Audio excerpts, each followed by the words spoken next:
तो प्रेगनेंसी में हेडेक जो बहुत रीज़न से हो सकता है। फर्स्ट ट्राइमेस्टर में और थर्ड ट्राइमेस्टर में ज़्यादातर हेडेक होता है।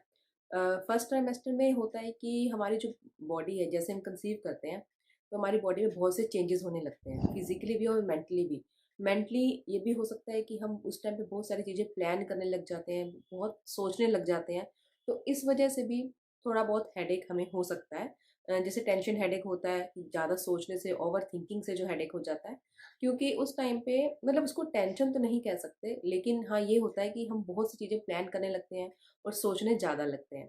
तो इस वजह से भी हेडेक होता है। और दूसरा जो फर्स्ट ट्राइमेस्टर में हेडेक होता है, वो आपको हो सकता है कि एक तो हार्मोनल चेंजेस हो रहे हैं, एंड सेकंड ये हो सकता है कि नोज़िया उस टाइम पे बहुत लोगों को फील होता है। तो नोज़िया की प्रॉब्लम रहती है। इस वजह से भी होता है कि कई बार हेडेक होने लगता है, या हम न्यूट्रिशन जो है, जो हमें चाहिए डाइट, वो हम पूरी नहीं ले रहे हैं, इस वजह से होता है। और मेन रीज़न एक और हो सकता है डिहाइड्रेशन का, कि हमारा फ्लूइड इंटेक कम है, हम पानी कम पी रहे हैं, लिक्विड हम कम ले रहे हैं। क्योंकि प्रेगनेंसी में हमारा लिक्विड इंटेक बढ़ जाता है। जैसे आप डॉक्टर के पास जब भी विजिट पे जाते हो तो वो आपको सबसे पहले यही बताते हैं कि कम से कम 2 से 3 लीटर आपको डेली आपका लिक्विड इंटेक होना चाहिए। अगर वो कम होता है तो इससे भी हेडेक होने लगता है। और जैसे न्यूट्रिशन की कमी से, या डाइट आप प्रेगनेंसी वाली डाइट नहीं ले रहे हो, इसलिए भी हो सकता है। क्योंकि प्रेगनेंसी में जो सजेस्ट किया जाता है कि आपको एवरी 2 आवर्स पे कुछ खाना है, मतलब आपको ज़्यादा टाइम तक भूखे नहीं रहना है। अगर ज़्यादा टाइम तक आप भूखे रहते हो तो उससे भी क्या होता है कि शुगर लेवल डाउन हो जाता है, तो इससे भी आपको हेडेक होता है। ये जो रीज़न है, ये दोनों हो सकते हैं, फर्स्ट ट्राइमेस्टर में भी हो सकता है और थर्ड में भी हो सकता है।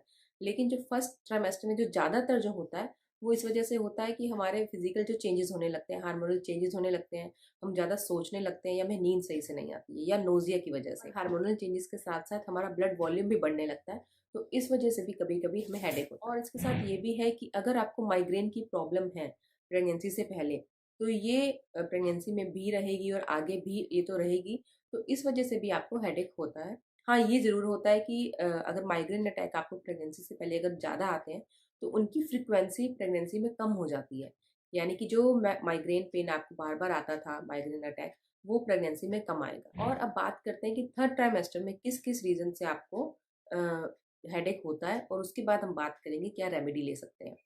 तो थर्ड ट्राइमेस्टर में एक तो ये होता है कि हम वेट गेन कर लेते हैं, तो उस वजह से भी हमें हेडेक हो सकता है। क्योंकि हमारा जो पोस्चर है वो सही नहीं रहता है, हमारा स्लीपिंग पोस्चर सही नहीं रहता है, इस वजह से पेन हो जाता है।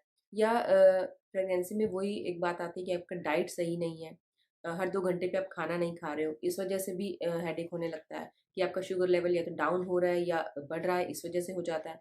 और जो मेन रीज़न होता है, जो एक आप कॉम्प्लिकेशन भी कह सकते हो, वो होता है हाई बीपी। हाई बीपी जो है एक प्रेगनेंसी का कॉम्प्लिकेशन ही कह लीजिए। इससे भी हेडेक होने लगता है, हेडेक, नोज़िया, ये सब हो जाता है प्रेगनेंसी में।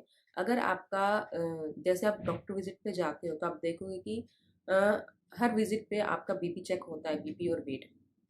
तो बीपी अगर आपका हाई है, और अगर आपको इसकी वजह से हेडेक हो रहा है, या प्रेगनेंसी से पहले भी अगर हाई है, आप कोई मेडिसिन ले रहे हो, तो ये आप अपने डॉक्टर को ज़रूर मेंशन करोगे। और हाई बीपी को मैनेज करने के लिए डॉक्टर आपको प्रेगनेंसी में भी मेडिसिन देंगे, तो वो आपको टाइमली लेनी है।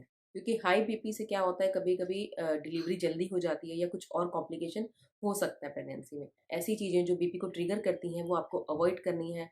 कैफ़ीन ज़्यादा नहीं लेना है। और अगर आपका लो बीपी हो जाता है, बीपी डाउन रहता है, कि जैसे ज़्यादातर लेडीज़ का होता है कि बीपी लोअर साइड में ही रहता है।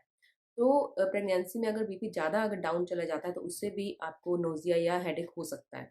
तो इसके लिए आपको जो लिक्विड इंटेक है आपका, वो अच्छे से मेंटेन करके रखना है। ज़्यादा पानी पीना है, नारियल पानी पी सकते हो आप, जूस वगैरह जो भी कुछ है वो आपको लेना है। लिक्विड अगर आपका सही रहेगा तो आपका बीपी भी नॉर्मल रहेगा। और कुछ और रीज़न जैसे होते हैं हेडेक के, कि हमें क्या होता है ना, एक आदत होती है कि जो पिलो हम यूज़ करते हैं डेली, वही हमें चाहिए होता है। अगर वो पिलो कुछ हमारा चेंज हो जाता है, या स्लीपिंग पोजीशन हमारी सही नहीं है प्रेगनेंसी की वजह से, क्योंकि वेट गेन करने की वजह से जो हमारा मूवमेंट है इतना फ्रीली नहीं रहता है, तो स्लीपिंग पोजीशन की वजह से जो हेडेक होता है, आप देखोगे कि सुबह उठते ही आपके बैक में और नेक में पीछे दर्द होता है। तो इसके लिए आप क्या कर सकते हो, या तो कोल्ड कॉम्प्रेस आप लगा सकते हो, या आप मसाज ले सकते हो पीछे। आप पार्टनर से बोल सकते हो अपनी मसाज करने के लिए बैक पे, तो इससे भी काफ़ी रिलीफ मिलता है। और इसके साथ आप ये हो सकता है कि अगर आपकी नींद नहीं पूरी हो रही है, क्योंकि प्रेगनेंसी में मतलब हार्मोनल चेंजेस की वजह से भी होता है कि हम सही से नहीं सो पाते हैं कभी। तो उसके लिए आप मतलब फ़ोन, मोबाइल, टीवी ये सब जो है आप सोने से आधा 1 घंटा पहले इनसे दूर रहिए। और या आप कोई लाइट म्यूज़िक सुन सकते हो कमरे में अंधेरा करके। तो आप रिलैक्स रहने की कोशिश कीजिए, इससे भी अ, हेडेक जो है वो कम हो जाता है।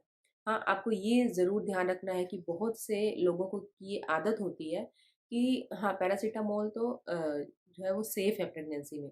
तो उनके माइंड में क्या रहता है, हेडेक हो रहा है, डिस्कम्फर्ट हो रहा है, अच्छी फीलिंग नहीं आ रही है, तो पैरासिटामोल लेके सो जाते हैं।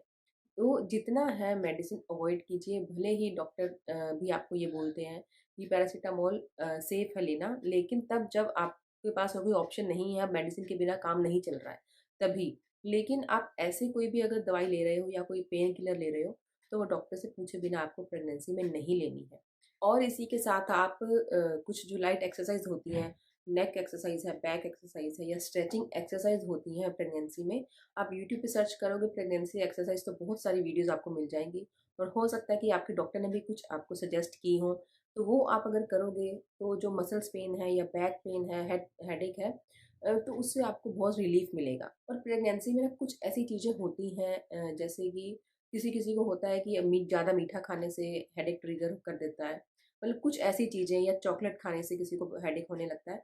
क्योंकि प्रेगनेंसी में ऐसा नहीं है कि हमारी बॉडी जो हम पहले चीज़ें खा रहे थे हमें अच्छी लग रही थी, हो सकता है प्रेगनेंसी में अब आपको अच्छी ना लग रही हो, या जिनसे पहले आपको कुछ एलर्जी नहीं हो रही थी प्रेगनेंसी में उससे एलर्जी स्टार्ट हो जाए।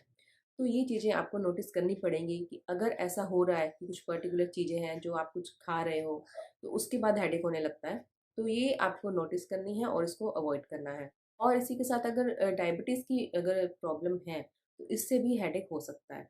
तो ये डायबिटीज़ के लिए और हाई बीपी के लिए ये आपको पहले से ही डॉक्टर को मेंशन करना है। और अगर आपको माइग्रेन है तब भी आपको डॉक्टर को मेंशन करना है। क्या होता है कि अगर हम पहले से ही डॉक्टर को क्लियर रखते हैं, तो इस वजह से हमें कोई भी प्रेगनेंसी में कॉम्प्लिकेशन फेस नहीं करना पड़ता। तो इसका जो ट्रीटमेंट है डॉक्टर साथ में ही लेकर के चलते हैं।